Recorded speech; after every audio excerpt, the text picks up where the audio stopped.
ಸ್ನೇಹಿತರೆ ನಮಸ್ಕಾರ. ನಾನು ರವೀಂದ್ರ ಜೋಶಿ. ಅವತ್ತಿನ ದಿವಸ ಇದಕ್ಕೆ ವಿಪಕ್ಷದವರು ಹೇಳಿದರು ಇದೊಂದು ಗಿಮಿಕ್ಕು, ನರೇಂದ್ರ ಮೋದಿಯವರು ಫೋಟೋ ಶೂಟ್ ಮಾಡಲಿಕ್ಕೆ ಎಲ್ಲಿ ಬೇಕಲ್ಲಿ ಹೋಗ್ತಾರೆ ಅಂತ ಅವರನ್ನು ಮೂದಲಿಸಿದರು.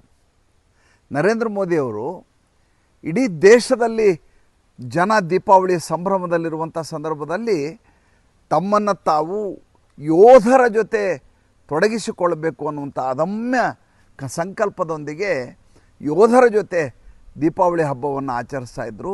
ಆ ಸಂದರ್ಭದಲ್ಲಿ ರಾಹುಲ್ ಗಾಂಧಿಯಿಂದ ಹಿಡಿದು ಕಾಂಗ್ರೆಸ್ಸಿನಿಂದ ಹಿಡಿದು ಎಲ್ಲ ವಿಪಕ್ಷದವರು ಹೇಳಿದರು ಇದೊಂದು ಗಿಮಿಕ್ಕು, ನರೇಂದ್ರ ಮೋದಿಯವರಿಗೆ ಫೋಟೋ ಶೂಟ್ ಆಗದೇ ಇದ್ದರೆ ನೆಮ್ಮದಿ ಇರೋದಿಲ್ಲ, ಅದಕ್ಕೆ ಈ ರೀತಿ ಗಿಮಿಕ್ ಮಾಡ್ತಾರೆ ಅಂತ ಹೇಳಿದರು. 2014ರ ಮಾತನ್ನು ತಮ್ಮೆದುರಿಗೆ ಹೇಳ್ತಾ ಇದ್ದೀನಿ. ಅಲ್ಲಿಂದ ಇಲ್ಲಿಯವರೆಗೂ ಇದು 12ನೇಯ ದೀಪಾವಳಿ.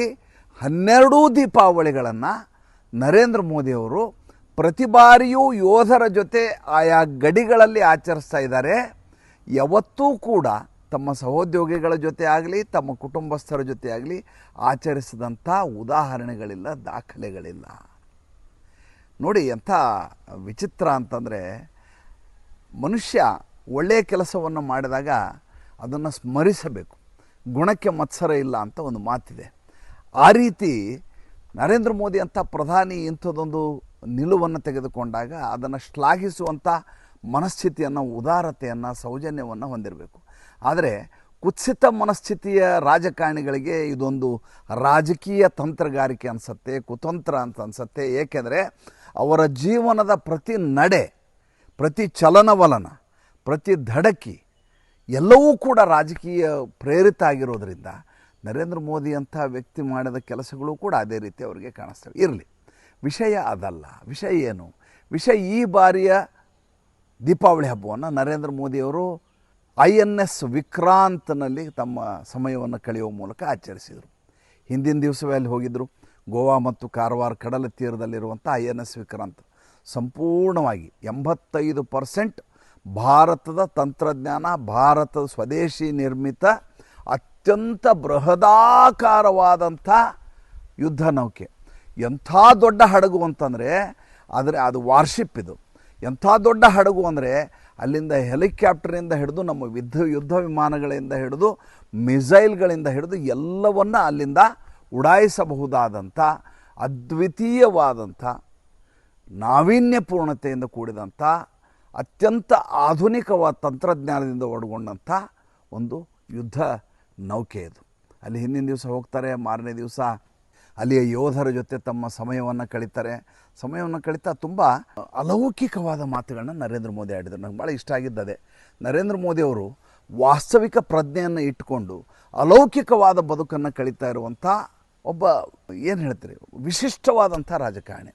ನನ್ನ ಎದುರುಗಡೆ ಬೃಹದಾಕಾರವಾದಂಥ ಸಮುದ್ರ ಇದೆ, ನಾನು ಒಂದು ಬೃಹದಾಕಾರವಾದಂಥ ಯುದ್ಧ ನೌಕೆಯಲ್ಲಿದ್ದೀನಿ, ನನ್ನ ಜೊತೆ ಬೃಹದಾಕಾರ ಶಕ್ತಿ ಹೊಂದಂಥ ಬಲಾಢ್ಯವಾದಂಥ ಯೋಧರು ನನ್ನ ಜೊತೆ ಇದ್ದಾರೆ. ಜೊತೆಗೆ ಸೂರ್ಯನ ರಶ್ಮಿ ಈ ಸಮುದ್ರದ ಮೇಲೆ ಬೀಳ್ತಾ ಅಲ್ಲಿಯ ದೀಪಾವಳಿ ಹಬ್ಬದ ಆಚರಣೆ ಆಗ್ತಾಯಿದೆ. ನೋಡಿ, ಸೂರ್ಯನ ಕಿರಣ ಸಮುದ್ರದ ತೆರೆಗಳ ಮೇಲೆ ಬಿದ್ದಾಗ ಒಂದು ರೀತಿಯ ಬೆಳಕು ಉಂಟಾಗತ್ತೆ. ಅದು ಅತ್ಯಂತ ದಿವ್ಯವಾದಂಥ ಅನುಭೂತಿ. ಅದು ಅನುಭವ ಅನ್ನಲಿಕ್ಕಾಗಲ್ಲ, ಅದು ಒಂದು ಅನುಭೂತಿ. ನಮ್ಮ ಯಾವುದೋ ಪ್ರಣತಿಯಲ್ಲಿ, ಯಾವುದೋ ಹಣತೆಯಲ್ಲಿ ಬೆಳಗಿದ ದೀಪಕ್ಕಿಂತ ಲಕ್ಷ ಪಟ್ಟು, ಮಿಲಿಯ ಪಟ್ಟು ಹೆಚ್ಚು ಪ್ರಾಜ್ವಲ್ಯಮಾನವಾದಂಥ ಬೆಳಕದು. ಅದು ನರೇಂದ್ರ ಮೋದಿ ಅಂಥ ದಿವ್ಯ ಕಣ್ಣುಗಳಿಗೆ, ಅಂತಃಚಕ್ಷುಗಳಿಗೆ ಮಾತ್ರ ಇಂಥದ್ದೆಲ್ಲ ಕಾಣಿಸುತ್ತೆ. ಅವ್ರು ಹೇಳ್ತಾರೆ, ಒಂದು ಕಡೆ ವಿಶಾಲವಾದಂಥ ಸಮುದ್ರ, ಮತ್ತೊಂದು ಕಡೆ ಆಕಾಶ, ಅದಕ್ಕೆ ಎಣೆಯೇ ಇಲ್ಲ. ಅದರ ಸೂರ್ಯನ ಕಿರಣ ಸಮುದ್ರದ ಮೇಲೆ ಬೀಳುತ್ತೆ, ಅಲ್ಲಿಂದ ಬೆಳಕು ಹೊರಹೊಮ್ಮತ್ತೆ. ನಾನು ಒಂದು ಬೃಹದಾಕಾರವಂಥ ಹಡಗಿನಲ್ಲಿದ್ದೇನೆ, ಜೊತೆಗೆ ನನ್ನ ಜೊತೆ ಬಲಾಢ್ಯರಾದಂಥ ಸೈನ್ಯ ಬಲ ಇದೆ. ಇದಕ್ಕಿಂತ ಒಬ್ಬ ವ್ಯಕ್ತಿಗೆ ದೀಪಾವಳಿ ಹಬ್ಬ ಆಚರಿಸ್ಲಿಕ್ಕೆ ಇನ್ನೇನು ಬೇಕು ಅಂತ ಹೇಳ್ತಾರೆ. ಅಷ್ಟೇ ಅಲ್ಲ, ನಿಮ್ಮ ಕೊಡುಗೆ ಆಪರೇಷನ್ ಸಿಂಧೂರ್ ಸಂದರ್ಭದಲ್ಲಿ ಬಹಳ ದೊಡ್ಡದಾದದ್ದು ನಮಗೆ ಅಂತ ಹೇಳ್ತಾರೆ. ಹಾಗೆ ನೋಡಿದರೆ ಈ ಬಾರಿ ನಾವು ಏರ್ಫೋರ್ಸನ್ನು ಜಾಸ್ತಿ ಬಳಸಲಿಲ್ಲ, ನಮ್ಮ ಈ ಜಲಸೇನೆಯನ್ನಂತೂ ಬಳಸಲಿಕ್ಕೆ ಸಾಧ್ಯವೇ ಆಗಲಿಲ್ಲ. ಬರೀ ನಮ್ಮ ಯುದ್ಧ ನೌಕೆ ಹೋಗಿ ಅಲ್ಲಿ ನಿಲ್ಲತ್ತೆ ಅಂದ್ಬಿಟ್ರೆ ಪಾಕಿಸ್ತಾನ ಅರ್ಧ ಕಕ್ಕಾಬಿಕ್ಕಿ ಆಗಿಬಿಡುತ್ತೆ. ಯಾಕೆಂದರೆ 1971ರ ಯುದ್ಧದ ಸಂದರ್ಭದಲ್ಲಿ ಕರಾಚಿ ಪೋರ್ಟ್ ಮೇಲೆ ಮಾಡಿದಂಥ ನಾವು ದಾಳಿ, ಬೆಂಕಿ ಹಚ್ಚಿದ್ದಿದೆಯಲ್ಲ, ಲ್ಯಾಂಡ್ ಲಾಕ್ ಮಾಡಬಹುದಾದಂಥ ಒಂದು ಭಾಳ ದೊಡ್ಡದಾದಂಥ ಅವಕಾಶ ಇದ್ದಂಥ ಯುದ್ಧ ಅದು. ಒಂದು ವೇಳೆ ಆ ಕರಾಚಿ ಪೋರ್ಟ್ ನಿಂತು ಹೋಗಿದ್ರೆ, ಸಂಪೂರ್ಣ ಒಂದು ಹಾಳಿಗೆಡವಿ ಕೆಲಸ ಮಾಡಲಾರದಂಥ ಪರಿಸ್ಥಿತಿ ಬಂದುಬಿಟ್ಟಿದ್ರೆ ಇಡೀ ಪಾಕಿಸ್ತಾನ ಒಂದು ಲ್ಯಾಂಡ್ ಲಾಕ್ ಆಗುವಂಥ ಸ್ಥಿತಿ. ಅದಕ್ಕೋಸ್ಕರ ಪರ್ಯಾಯವಾಗಿ ಮತ್ತೊಂದು ಬಂದರನ್ನು ಚೈನಾದ ಸಹಭಾಗಿತ್ವದೊಂದಿಗೆ ಪಾಕಿಸ್ತಾನ ಕಟ್ಟಲಿಕ್ಕೆ ಶುರು ಮಾಡಿದ್ದು. ಅದಿರಲಿ, ವಿಷಯ ಅದಲ್ಲ. ವಿಷಯ ನರೇಂದ್ರ ಮೋದಿಯವರು ದೀಪಾವಳಿ ಹಬ್ಬವನ್ನು ಆಚರಿಸಲಿಕ್ಕೆ ನಮ್ಮ ಯೋಧರ ಜೊತೆ ಕಳೆದಂಥ ಸಮಯ. ಪ್ರತಿ ಬಾರಿ ಅವರು ಈ ಭೂಸೇನೆಯ ಜೊತೆ ಸಮಯ ಕಳೀತಾಯಿದ್ರು, ವಾಯುಸೇನೆ ಜೊತೆ ಸಮಯ ಕಳೀತಾಯಿದ್ರು. ಕಳೆದ ಬಾರಿ ಕಚ್ನಲ್ಲಿದ್ದರು. ಅದರ ಹಿಂದಿನ ಸಲ ಒಂದೊಂದು ಸಲ ಒಂದೊಂದು BSF ಯೋಧರ ಜೊತೆ ಕಳೆದ್ರು. ಪ್ರತಿ ಸಲ ಒಂದೊಂದು ಕಡೆ ಹೋಗ್ತಾರೆ. ಹೋಗುವ ಉದ್ದೇಶ ಏನಂದರೆ, ಯಾರು ತಮ್ಮ ಕುಟುಂಬವನ್ನು ತೊರೆದು ದೇಶಕ್ಕಾಗಿ ಸಂಪೂರ್ಣವಾಗಿ ಏಕಾಂಗಿಯಾಗಿ ಸಮಯ ಕಳೀತಾ ಇರ್ತಾರೋ, ಯಾರಿಗೆ ಬಂಧುಗಳ ಅಗತ್ಯ ಇರುತ್ತೋ, ಯಾರಿಗೆ ಸಾಂಗತ್ಯ ಬೇಕಾಗಿರುತ್ತೋ ಅಂಥವ್ರಿಗೆ ನಾನು ನಿಮ್ಮ ಅಣ್ಣನಾಗಿ, ನಿಮ್ಮ ಸೋದರನಾಗಿ, ನಿಮ್ಮ ತಂದೆಯಾಗಿ, ನಿಮ್ಮ ಚಿಕ್ಕಪ್ಪನಾಗಿ ನಾನಿದ್ದೀನಿ ಅಂತ ಒಬ್ಬ ಪ್ರಧಾನಮಂತ್ರಿ ಹೇಳೋದಿದೆಯಲ್ಲ, ಅದಕ್ಕಿಂತ ದೊಡ್ಡ ಸೇವೆ ಇನ್ನು ಏನಿರ್ಲಿಕ್ಕೆ ಸಾಧ್ಯ? ನೀವು ಯೋಚನೆ ಮಾಡಿ. ಯಾವ ಸಂದರ್ಭದಲ್ಲಿ ಹೋಗಿ ಅಲ್ಲಿ ನಿಂತಿದ್ದಾರೆ ನರೇಂದ್ರ ಮೋದಿಯವರು? ಕೇವಲ ಹೋಗಿ INS ವಿಕ್ರಾಂತ್ನಂಥ ಒಂದು ದೊಡ್ಡ, ಆಮೇಲೆ ಅದರ ಅಗಾಧತೆಯನ್ನು ಹೇಳಬೇಕು ನೀವು. ನಿಮಗೆ ಯಾವುದಾದ್ರೂ ಸಂದರ್ಭದಲ್ಲಿ ಅದು ತಾಂತ್ರಿಕವಾಗಿ ಹೇಗಿದೆ ಅಂತ ನಾನು ಅದನ್ನ ವಿಶ್ಲೇಷಣೆ ಮಾಡ್ತೀನಿ. ಅದು ಇವತ್ತು ಸಂದರ್ಭ ಅಲ್ಲ ಅಂತ ಹೇಳ್ತಾ ಇಲ್ಲ. ಇದರ ತೂಕವೇ 4,500 ಟನ್ ಭಾರ ಇದೆ ರೀ ಅದು ಯುದ್ಧ ನೌಕೆ. ಕಲ್ಪನೆ ಮಾಡ್ಕೊಳ್ಳೋಕ್ಕೆ ಸಾಧ್ಯ ಇಲ್ಲ ನೀವು. ಇನ್ನೊಂದು ವಿಶಾಲ್ ಅಂತ ಮಾಡ್ತಾಯಿದ್ರು ಇದೇ ಕೊಚ್ಚಿನಲ್ಲಿ ಮಾಡಿದ್ದಿದ್ದು INS ವಿಕ್ರಾಂತ್. ಕೊಚ್ಚಿನಲ್ಲಿ ಇನ್ನೊಂದು ವಿಶಾಲ್ ಅಂತ ಮಾಡ್ತಾಯಿದ್ದಾರೆ. ಅದು ಎಷ್ಟು ದೊಡ್ಡದಿದೆ ಅಂದರೆ 8,000 ಟನ್ ಭಾರದ ಯುದ್ಧ ನೌಕೆಯನ್ನು ಭಾರತ ನಿರ್ಮಿಸ್ತಾ ಇದೆ. ಸ್ವದೇಶಿ ನಿರ್ಮಿತವಾದಂಥ ಯುದ್ಧ ನೌಕೆ. ನೋಡಿ ಹೆಂಗಿದೆ ವಿಚಾರ. 1977ರಲ್ಲಿ ಮೊದಲೇ INS ವಿಕ್ರಾಂತ್ಗೆ ನಿವೃತ್ತಿಯನ್ನು ಹೇಳಲಾಯಿತು. ಅದಾದ ಮೇಲೆ ತಯಾರಾದಂಥ INS ವಿಕ್ರಾಂತ್ ಇದು. ಇದರ ಅಗಾಧತೆ ಹೀಗಿದೆ. ಯಾವ ಕಾಲಘಟ್ಟದಲ್ಲಿ ನರೇಂದ್ರ ಮೋದಿಯನ್ನು ಹೇಳಿದರು? ನರೇಂದ್ರ ಮೋದಿ ಆಪರೇಷನ್ ಸಿಂಧೂರ್ ನಿಲ್ಲಿಸಿಲ್ಲ ಅನ್ನುವಂಥ ಕಾಲಘಟ್ಟದಲ್ಲಿ ಈ ರೀತಿಯಾಗಿ ನಿಮ್ಮ ಆಪರೇಷನ್ ಸಿಂಧೂರ್ ಸಂದರ್ಭದ ಕೊಡುಗೆ ಅನನ್ಯವಾದದ್ದು ಅಂತ ಹೇಳ್ತಾರೆ. ಬಳಸ್ಕೊಂಡೇ ಇಲ್ಲ ನಾವು. ಜಲಸೇನೆಯನ್ನು ನಮ್ಮ ಆಪರೇಷನ್ ಸಿಂಧೂರ್ ಸಂದರ್ಭದಲ್ಲಿ ಬಳಸಿಕೊಂಡೇ ಇಲ್ಲ. ತೊಗೊಂಬಂದು ಅಲ್ಲಿ ಬರೀ ಪಾರ್ಕ್ ಮಾಡಿದ್ದಕ್ಕೆ, ನಿಲ್ಲಿಸಿದ್ದಕ್ಕೆ, ಸ್ಟೇಷನ್ ಮಾಡಿದ್ದಕ್ಕೆ ಪಾಕಿಸ್ತಾನಕ್ಕೆ ಭೇದಿ ಶುರುವಾಗಿ ಹೋಯಿತು. ಒಂದು ವೇಳೆ ಇವರೇನಾದರೂ ದಾಳಿ ಮಾಡಿದ್ದೆ ಆದರೆ ನಮ್ಮನ್ನು ಸಂಪೂರ್ಣವಾಗಿ ಮುಗಿಸ್ಬಿಡ್ತಾರೆ ಅನ್ನುವಂಥ ಭಯ, ಆತಂಕ ಅವ್ರನ್ನ ಕಾಡ್ತಾ ಇತ್ತು ಪಾಕಿಸ್ತಾನಕ್ಕೆ. ಆಪರೇಷನ್ ಸಿಂಧೂರನ್ನು ನಿಲ್ಲಿಸಿಲ್ಲ ನಾವು, ಸೀಸ್ ಫೈರ್ ಮಾಡಿಲ್ಲ ನಾವು. ಇನ್ನೂ ಹಾಲಿ ಚಾಲ್ತಿಯಲ್ಲಿದೆ ಅಂತ ಹೇಳಿದ ಸಂದರ್ಭದಲ್ಲಿ INS ವಿಕ್ರಾಂತ್ನ ಮೇಲೆ ನಿಂತು ನರೇಂದ್ರ ಮೋದಿ ಆಡಿದಂಥ ಮಾತು.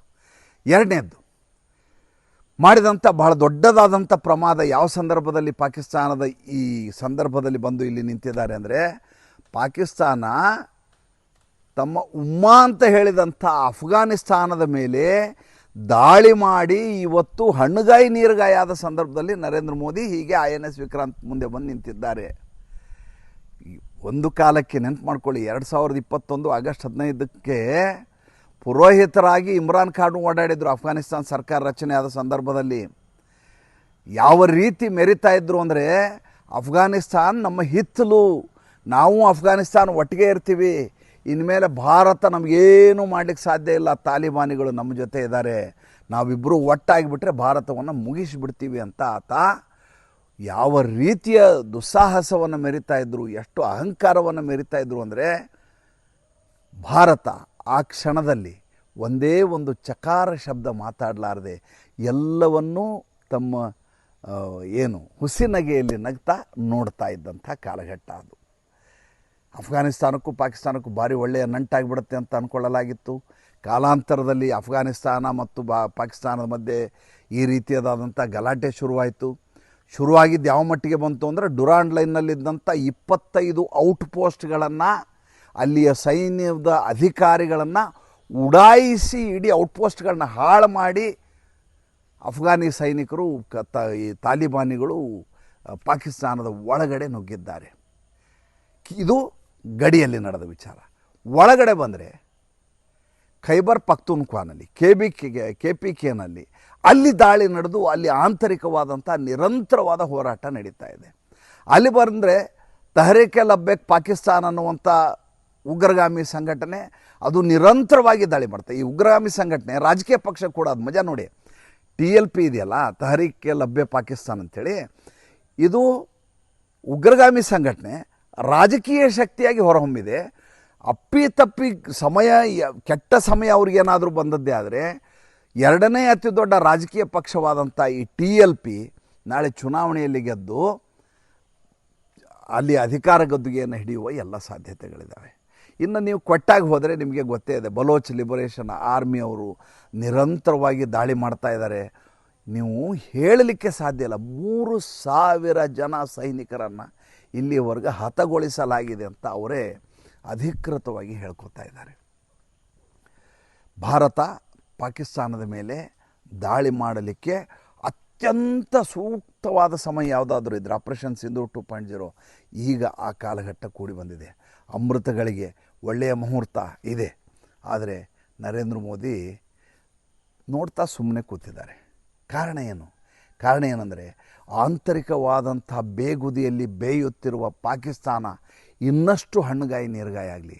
ಒಂದು ಕಡೆ ಪಶ್ತೂನ್ಗಳು ಹೊಡಿಬೇಕು, ಮತ್ತೊಂದು ಕಡೆ ಬಲೋಚ್ಗಳು ಹೊಡಿಬೇಕು. ಈ ಕಡೆಯಿಂದ ಈ POKನಲ್ಲಿರುವಂಥ ಜನತೆ ಅವ್ರ ಮೇಲೆ ದಾಳಿ ಮಾಡಬೇಕು. ಜೊತೆಗೆ ಅಫ್ಘಾನಿಗಳಂತೂ ನಿರಂತರವಾಗಿ ಕಾಬೂಲ್ನಲ್ಲಿ ಯಾವ ದಾಳಿಯನ್ನು ಪಾಕಿಸ್ತಾನ ಮಾಡಿತ್ತೋ ಅದರ ಸೇಡು ತೀರಿಸ್ಕೊಳ್ಳಿಕ್ಕೆ ನಿರಂತರವಾಗಿ ಹೋರಾಟದಲ್ಲಿ ತಲ್ಲೀನರಾಗಿದ್ದಾರೆ. ಮಜಾ ನೋಡಿ, ಯಾವ ಅಫ್ಘಾನಿಸ್ತಾನ ಭಾರತದ ವಿರೋಧಿಯಾಗಿರುತ್ತೆ ಅಂತ ಪಾಕಿಸ್ತಾನ ಭಾವಿಸಿತ್ತು, ಇವತ್ತು ಅಫ್ಘಾನಿಸ್ತಾನದ ಅದೇ ತಾಲಿಬಾನಿನ ವಿದೇಶಾಂಗ ಸಚಿವ ಭಾರತಕ್ಕೆ ಬರ್ತಾರೆ. ಭಾರತಕ್ಕೆ ಬಂದು 1 ವಾರ ಇರ್ತಾರೆ. ಅದಾದ ಮೇಲೆ ಅಲ್ಲಿ ಏರ್ಫೋರ್ಸ್ ಇಲ್ಲ, ಅಫ್ಘಾನಿಸ್ತಾನದಲ್ಲಿ ಏರ್ಫೋರ್ಸ್ ಇಲ್ಲ. ಆ ಏರ್ಫೋರ್ಸ್ ಮಾಡಲಿಕ್ಕೆ, ಅಲ್ಲಿಯ ಪೈಲಟ್ಗಳಿಗೆ ಟ್ರೈನಿಂಗ್ ಕೊಡಲಿಕ್ಕೆ ನಮ್ಮಲ್ಲಿಗೆ ಬಂದು ನೀವು ತಯಾರಿ ಮಾಡಿಕೊಳ್ಳಿ. ನೀವು ನಿಮ್ಮ ಟ್ರೈನ್ಡ್ ಪೈಲಟ್ಸ್ ಏನಿದ್ದಾರೆ, ಏರ್ಫೋರ್ಸ್ನ ಪೈಲಟ್ಗಳನ್ನ, ಕಮಾಂಡರ್ಗಳನ್ನು ನಮ್ಮಲ್ಲಿ ಕಳಿಸಿ ನಮಗೆ ತಯಾರಿ ಮಾಡಿಕೊಡಿ, ನಮ್ಮೊಂದು ಏರ್ಫೋರ್ಸನ್ನು ತಯಾರಿ ಮಾಡಿಕೊಡಿ ಅಂತ. ಅಲ್ಲಿ ಬಗರಾಮ್ ಅಂಥೇಳಿ ಅಲ್ಲಿ ಏರ್ಬೇಸ್ ಇದೆ. ಬಗರಾಮ್ ಏರ್ಬೇಸು ಅಪ್ಪಿತಪ್ಪಿ ಭಾರತದ ವಶವಾಗಿ, ಭಾರತ ತನ್ನ ಸೇನಾ ನೆಲೆಯನ್ನು ಮಾಡಿಕೊಳ್ಳಿಕ್ಕೆ ಅಫ್ಘಾನಿಸ್ತಾನ ಅವಕಾಶ ಮಾಡಿಕೊಟ್ರೆ ಅಚ್ಚರಿ ಪಡಬೇಕಾಗಿಲ್ಲ. ನಿಮಗೆ ನಾನು ಹೇಳ್ತಾ ಇರೋದು ಉತ್ಪ್ರೇಕ್ಷೆ ಅನ್ನಿಸ್ಬೋದು, ಅತಿಶಯೋಕ್ತಿ ಅನ್ನಿಸ್ಬೋದು.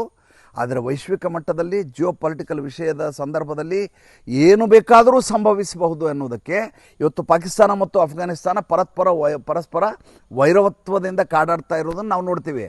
ನಾಳೆ ಅದೇ ಅಫ್ಘಾನಿಸ್ತಾನ ಭಾರತದ ಅವ್ರ ಜೊತೆ ಸಾನ್ನಿಧ್ಯ ಹೇಗಿದೆ ಭಾರತದ್ದು ಅದಕ್ಕೆ ಅಂತಂದರೆ, ಭಾರತ ಏನು ಕೇಳಿದ್ರೂ ಕೊಡಲಿಕ್ಕೆ ಅಫ್ಘಾನಿಗಳು ರೆಡಿ ಇದ್ದಾರೆ. ಏಕೆಂದರೆ ಭಾರತ ಅಂಥ ದೊಡ್ಡ ಶಕ್ತಿಯಾಗಿ ಆಪರೇಷನ್ ಸಿಂಧೂರ್ ನಂತರ ಹೊರಹೊಮ್ಮಿದೆ. ಅವ್ರದ್ದು ಗೆರಿಲ್ಲಾ ಮಾದರಿಯ ಹೋರಾಟ ಅಫ್ಘಾನಿ ತಾಲಿಬಾನಿಗಳದ್ದು. ಸತತ 40 ವರ್ಷಗಳಿಂದ ಯುದ್ಧ ಮಾಡ್ಕೊಂಬಂದಂಥ ಜನ, ಸೋವಿಯತ್ ಯೂನಿಯನ್ನನ್ನು ಸೋಲಿಸಿ ಹಣ್ಣುಗಾಯಿ ನೀರುಗಾಯಿ ಮಾಡಿದಂಥ ಜನ. ಅಮೇರಿಕದವರು 2021 ಆಗಸ್ಟ್ 15ಕ್ಕೆ ತಮ್ಮ 40-50 ಬಿಲಿಯನ್ನಷ್ಟು ಯುದ್ಧ ಸಾಮಗ್ರಿಗಳನ್ನು, ಯುದ್ಧ ವಿಮಾನಗಳನ್ನು, ಟ್ಯಾಂಕರ್ಗಳನ್ನು ಎಲ್ಲವನ್ನೂ ಬಿಟ್ಟು ಓಡಿ ಹೋಗುವ ಹಾಗೆ ಮಾಡಿದಂಥ ಜನ. ಅವರಿಗೆ ಸಶಸ್ತ್ರವಾಗಿ ಅತ್ಯಾಧುನಿಕವಾಗಿ ಹೇಗೆ ಹೋರಾಟ ಮಾಡಬೇಕು ಅಂತ ಭಾರತದಿಂದ ಟ್ರೈನಿಂಗ್ ಕೊಡಲಿ ಅನ್ನುವಂಥ ನಿರೀಕ್ಷೆ ಇದೆ. ಅದಕ್ಕಾಗಿ ಅವರು ಬಗರಾಮನ್ನು ಕೊಡಲಿಕ್ಕೆ ಕೂಡ ಸಿದ್ಧರಿದ್ದಾರೆ.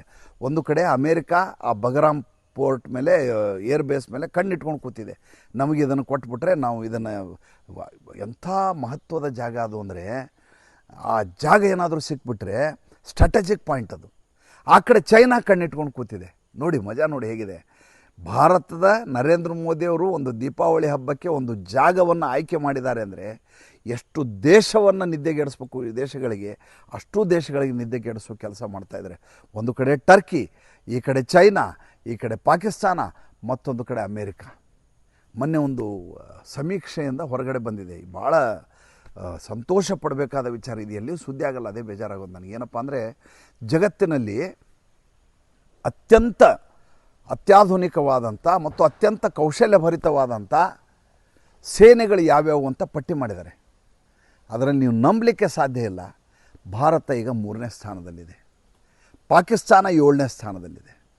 ಮೊದಲನೇದು ಅಮೇರಿಕಾ, 2ನೇದು ರಷ್ಯಾ, 3ನೇದು ಭಾರತ, 4ನೇದು ಚೈನಾ, 5ನೇದು ಇಸ್ರೇಲ್ ಇದೆ.